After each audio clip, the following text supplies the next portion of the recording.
James Madison, the fourth President of the United States. James Madison, America's fourth president, 1809 to 1817, made a major contribution to the ratification of the Constitution by writing the Federalist Papers, along with Alexander Hamilton and John Jay. In later years, he was referred to as the father of the Constitution. At his inauguration, James Madison, a small, wizened man, appeared old and worn. Washington Irving described him as but a withered little apple John. But whatever his deficiencies in charm, Madison's wife Dolly compensated for them with her warmth and gaiety. She was the toast of Washington. Born in 1751, Madison was brought up in Orange County, Virginia, and attended Princeton, then called the College of New Jersey. A student of history and government, well-read in law, he participated in the framing of the Virginia Constitution in 1776, served in the Continental Congress, and was a leader in the Virginia Assembly. When delegates to the Constitutional Convention assembled at Philadelphia, the 36-year-old Madison took frequent and emphatic part in the debates.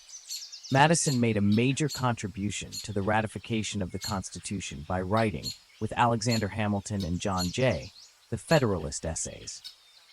In later years, when he was referred to as the father of the Constitution, Madison protested that the document was not the offspring of a single brain, but the work of many heads and many hands.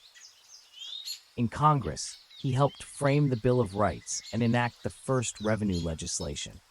Out of his leadership in opposition to Hamilton's financial proposals, which he felt would unduly bestow wealth and power upon Northern financiers, came the development of the Republican, or Jeffersonian, Party. As President Jefferson's Secretary of State, Madison protested to warring France and Britain that their seizure of American ships was contrary to international law. The protests, John Randolph acidly commented, had the effect of a shilling pamphlet hurled against 800 ships of war. Despite the unpopular Embargo Act of 1807, which did not make the belligerent nations change their ways, but did cause a depression in the United States, Madison was elected president in 1808. Before he took office, the Embargo Act was repealed. During the first year of Madison's administration, the United States prohibited trade with both Britain and France. Then in May 1810, Congress authorized trade with both, directing the president, if either would accept America's view of neutral rights, to forbid trade with the other nation. Napoleon pretended to comply. Late in 1810, Madison proclaimed non-intercourse with Great Britain.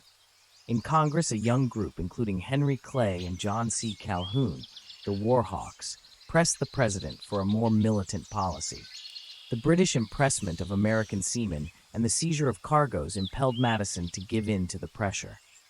On June 1, 1812, he asked Congress to declare war. The young nation was not prepared to fight. Its forces took a severe trouncing. The British entered Washington and set fire to the White House and the Capitol. But a few notable naval and military victories, climaxed by General Andrew Jackson's triumph at New Orleans, convinced Americans that the War of 1812 had been gloriously successful. An upsurge of nationalism resulted. The New England Federalists, who had opposed the war and who had even talked secession, were so thoroughly repudiated that federalism disappeared as a national party. In retirement at Montpelier, his estate in Orange County, Virginia, Madison spoke out against the disruptive states' rights influences that by the 1830s threatened to shatter the federal union. In a note opened after his death in 1836, he stated, "The advice nearest to my heart and deepest in my convictions is that the union of the states be cherished and perpetuated,